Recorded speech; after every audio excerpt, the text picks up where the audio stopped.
Hello, my name is Bryce Wells, and this is my informative speech. The Red River Showdown, also known as the Red River Rivalry, is considered one of, if not the oldest and greatest rivalries in college football history between the Texas Longhorns and the Oklahoma Sooners. The reason why it is considered one of the greatest is because it has lasted for about 120 years and with about 100 games played between the two teams. And the reason why it's called the Red River is because it is named after the real Red River, which the two states, Texas and Oklahoma, border each other across. The first game of this rivalry took place on October 10th, 1900, at the Cotton Bowl Stadium. The Longhorns defeated them by a dominating 28-2. They won the next three games. Oklahoma won like a few times during the years. It wasn't until 1910 where Oklahoma won 3 straight games for the first time in the rivalry on their side. In the next few years, the teams went back and forth in victories, with neither winning more than 3 victories in a row. However, it wasn't until from the years 1940 to 1947 where Texas won 8 straight games in a row, and again from 1958 to 1967. 65, sorry. These are still the largest winning streaks in this feud's history. However, there's still a lot more on the line between the two teams than just pride. For example, one of the staple awards for the game is the prestigious Golden Hat, which was created in 1941, and has since been the reward for the victors of the game ever since.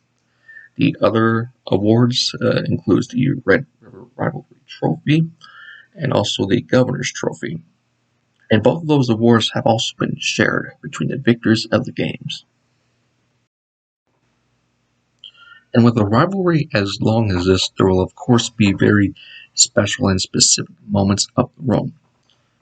For example, it became so heated between the respective coaches, Darrell Royal of the Longhorns and Barry Switzer of the Sooners, that the President of the United States at the time, Gerald Ford, had to mediate the coin toss between two coaches himself.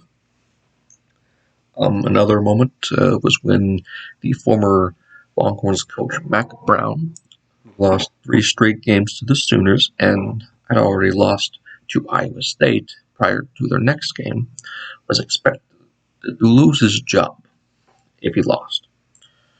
However, what was expected to be a dominating victory for the Sooners turned out to be the Longhorns' best performance of the season, as they would defeat the Sooners by 36-20.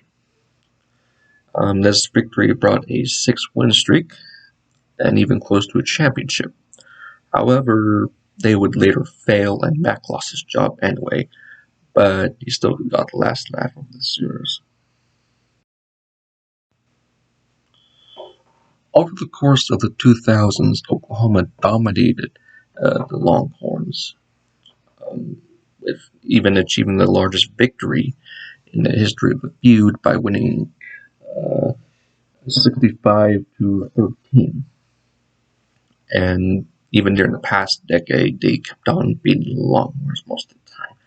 While some of these games were close, like in 2016, where the final score was 45-40, while others were dominating, like in 2012, where it was 63-20.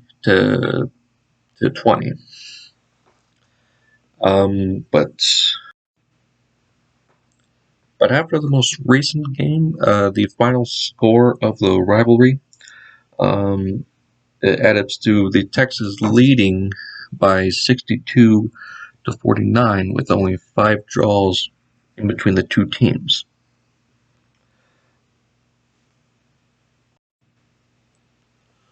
Also on stake in this rivalry is not just the pride of the states or the schools, but also for the people themselves.